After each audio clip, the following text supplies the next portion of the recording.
Saya tanya pada Anda, kalau Anda bisa menghafal Quran, benar menghafalnya, masuk surga tidak? Kalau Anda tidak tahu masuk atau tidak, bagaimana kita bisa punya motivasi untuk menghafal? Perhatikan, saya katakan kepada Anda, Allah berjanji dalam Al-Quran. Allah berjanji bahwa orang yang benar menghafal Qurannya, benar menghafal, nanti benar itu bisa mengamalkan isinya, benar menghafalnya, maka bukan hanya masuk surga, Allah akan hiasi dia ketika masuk surga dengan perhiasan yang membedakan dengan yang bukan menghafal Quran. Demi Allah saya katakan, berusahalah menghafal Quran, karena Anda akan mendapatkan hal yang berbeda saat Anda masuk surga, insya Allah. Janjinya ada di Quran surah ke-35 Fatir, ayat ke-33, paling kiri sebelah atas. Awas, jannatu adnin yadkhulunaha. Awas, ada golongan para penghafal Quran yang masuk ke dalam surga Aden, yang paling indah di dalamnya. Awas, lihat baik-baik. Di dalamnya yuhallawna fiha min asawir. Mereka akan dihiasi dengan perhiasan-perhiasan yang sangat indah di dalamnya. Nanti tafsirnya ada di At-Tirmidzi nomor hadis 2915. Ketika seorang penghafal akan diminta naik ke surga, Masya Allah, maka nanti ada firman yang mengatakan, waqar. Saat Anda naik ke surga, bacakan bacaan Quranmu yang biasa engkau bacakan saat di dunia. Setiap dibaca, naik. Setiap baca, naik. Tiba-tiba Qurannya mengatakan, ya Allah, lihat baik-baik. Allahumma halli. Ya Allah, sebelum naik dia ke surga, hiasi dulu dia. Bedakan dengan yang bukan penghafal. Fayulbasu ilaihi tajul karamah. Maka dipakaikan di kepalanya mahkota kehormatan. Tayyib. Kemudian dipanggil orang tuanya. Sepanjang dia beriman pada Allah, beramal soleh. Hati-hati, nanti saya teruskan dengan ayat untuk menguatkan. Maka dipakaikan mahkota di kepala kedua orang tuanya sepanjang dia beriman dan beramal saleh. Dipakaikan oleh anaknya langsung. Ingat baik-baik ya, saat orang tua yang lain yang Anda anggap kadang amalannya biasa, pekerjaannya semacam Anda terlihat kecil dalam pandangan Anda, ternyata boleh jadi dia sedang menyiapkan ahli surga di kehidupan nanti. Ketika dipakaikan di kepalanya, Qurannya mengatakan lagi, Allahumma zidhu. Ya Allah, tolong tambahkan pada menghafal Quran, bedakan dengan fasilitator. Fayulbasu ilaihi libasal karamah. Maka dipakaikan padanya jubah kehormatan. Maka naiklah dia ke dalam surga. Perhatikan, ketika dia naik ke dalam surga itu disebutkan jannatu adnin.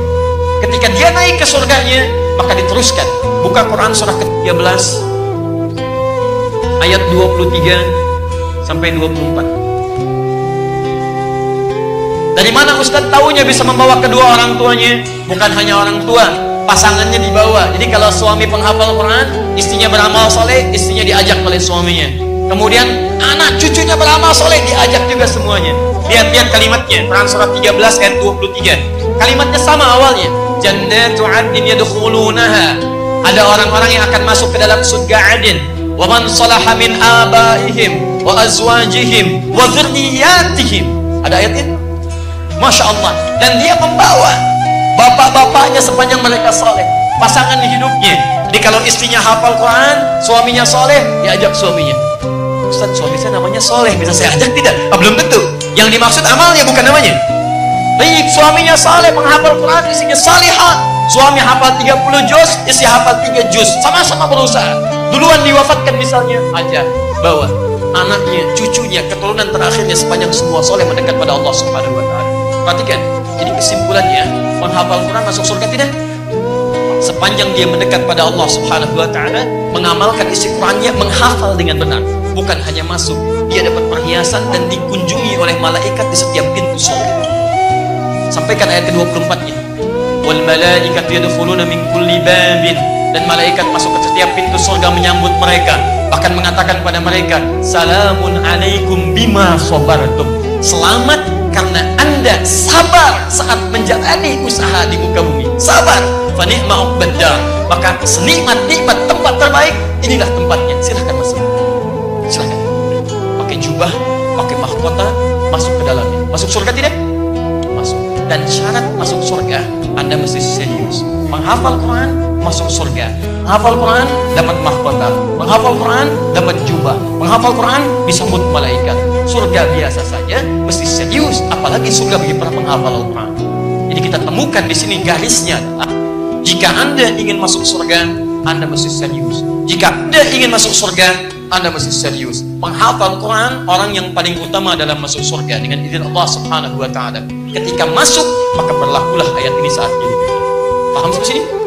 Baik. Jadi kesimpulannya, ketika Anda ingin masuk surga dengan cara menghafal Quran, ada yang masuk surga dengan cara tahajud, makanya dibuka babu tahajud. Ada yang ingin masuk surga dengan berpuasa, makanya dibuka pintu Ar-Rayyan, pintu orang puasa. Jadi ketika nanti Anda di akhirat, Anda dipanggil, hei ahli puasa, pintunya manggil Ar-Rayyan. Di begitu masuk, ughliqat, ditutup. Ughliqa itu bukan ghallaqa, jadi ada aghlaqa, ada ghallaqa, beda. Kalau ghallaqa, nutupnya pelan-pelan, sehingga masih bisa ngintip.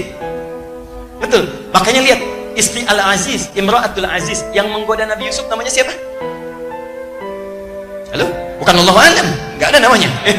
Bukan Allahu A'lam, namanya bukan Allahu A'lam, ya. Bukan Zulaikha, bukan Allahu A'lam. Baik ya. Di Quran disebutkan Imra'atul Aziz, istrinya pembesar. Istrinya pembesar, Perdana Menteri. Ingat, biasanya kalau ada perbuatan yang kurang baik, namanya tidak langsung disebutkan, tapi isyaratnya. Kalau isyaratnya atau gelarnya disebutkan, ini menunjukkan peristiwa itu akan terjadi lagi di masa depan dengan tokoh yang berbeda, di tempat yang tidak sama. Sekarang ada istri pejabat selingkuh? Ada gitu kan, misal ya. Nah ini ada di sini salah satunya. Lihat, fokus ini. Ketika dia ingin berdua dengan Yusuf, dimasukkan ke dalam tempat dia di kamarnya, kemudian dia berusaha menutup pintu-pintu yang menghubungkan ke kamar. Kalimatnya bukan menggunakan aghlaqa, tapi ghallaqa. Wa ghallaqatil abwaab wa qalat hayta lak. Kenapa menggunakan ghallaqa? Lihat bahasa Qur'annya. Ingin menunjukkan bahwa perempuan ini begitu hati-hati menutup pintu. Tutup lagi pelan-pelan, ngintip masih ada yang lihat nggak? Tutup lagi pelan-pelan, ngintip ada yang lihat lagi nggak? Pelan-pelan. Perhatikan diksi Al-Quran dalam menggambarkan suatu kisah. Umumnya kalau orang ingin berbuat maksiat, rata-rata nggak ada yang terang-terangan. Pelan-pelan. Kalau pengen lihat, ada CCTV tuh, ada orang saat ingin mengambil kotak infak di sebelah sana. Ya, nggak ada yang terang-terangan, pelan-pelan. Lihat dulu, balik lagi. Ambil tang, jeblak, ambil ya pelan-pelan, baru kabur. Tuh, maksiat itu demikian. Maka jika, maaf, fitrah orang bermaksiat itu tersembunyi. Tapi jika ada orang bermaksiat terang-terangan, ada yang tidak tepat dalam dirinya. Ada yang bahaya. Kartunya bukan kuning lagi, merah itu sekaligus. Itu yang paling berbahaya. Lihat sini, perhatikan baik-baik. Ughliqat, ditutup. Kalau aghlaqa pakai hamzah itu seketika, tutup. Begitu ahli puasa masuk ke pintu surga, masuk semuanya, tutup seketika, tutupnya kencang, set. Jadi tidak ada kesempatan orang itu mengintip. Ada apa sih? Babu tahajud, ahli tahajud masuk, ahli tahajud. Ahli Quran punya pintu sendiri. Masya Allah, punya pintu sendiri. Siapa yang paling utama? Lihat baik-baik. Yang dipanggil oleh pintunya ahli Quran, ahli tahajud, ahli puasa, atau ahli sedekah? Mana yang paling utama? Satu, ahli Quran. Siapa yang ahli Quran? Pintu sedekah. Anda amalannya apa? Ayo siapkan, Anda harus punya cita-cita. Saya mau masuk surga dari pintu ini. Bukan amalannya di dunia. Anda harus punya cita-cita, teman-teman. Yang paling hebat adalah orang yang diperebutkan oleh semua pintu itu.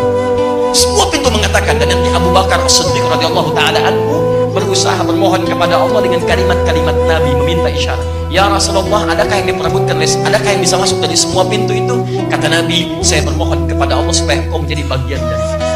Dan berita baiknya, ahli Quran itu salah satunya akan diperebutkan oleh pintu-pintu itu. Karena ahli Quran, dia pasti rajin tahajud. Ahli Quran, dia pasti rajin puasa. Ahli Quran yang benar, dia pasti rajin sedekah. Anda belum jadi ahli Quran yang terbaik, kalau belum bisa mewujudkan pintu-pintu yang dimaksudkan tadi. Mustahil ada ahli Quran meninggalkan tahajud, mustahil. Mustahil ada ahli Quran tidak senang dengan puasa sunnah. Mustahil ada ahli Quran tidak senang dengan sedekah. Ketika berkumpul Quran dalam jiwa Anda, disitulah puncak kebaikan akan tersemai dalam jasad Anda. Ini kembali sini. Nah sekarang saya akan cepat karena saya ingin mengundang ahli Quran supaya terlihat saat di bumi, populer saat di akhirat nanti. Mudah-mudahan bisa nanti kita insya Allah ya. Kan di akhirat tidak ada